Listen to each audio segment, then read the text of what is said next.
whatever the value is here and stick it in here. The problem is that it will blow up immediately because there's a data type mismatch.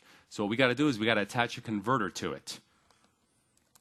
And this is the simplest way of extending XAML, but it's actually one of the more powerful ones, because what we do is that we're attaching a converter to it. The converter has to be a static resource, which means it has to be a class that XAML is going to instantiate for us. So the static resource has to be instantiated at the top in the resources section. So I'm telling it, give me the static resource called the following name. This could have been Miguel. I just called it Boolean Visibility Converter, which happens to be the same type name as the converter.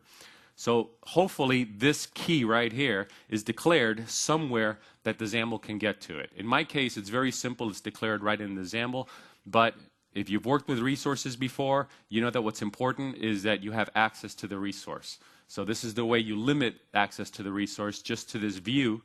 In fact, I could have put it grid.resources under here, and now I'm limiting access to that resource just to the visual tree within that grid. So you can scope it however narrow or wide you need it. You could also include it in a separate resource dictionary and import it in every XAML page.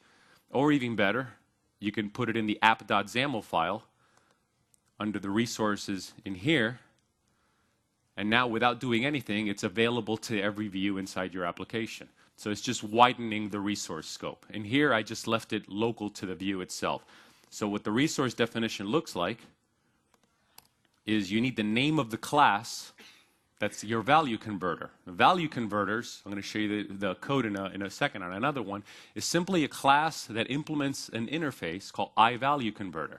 And that interface gives us two members that we need to implement. One of them is a convert to, the other one's a convert from, or I think it's called convert from and convert back, or something like that.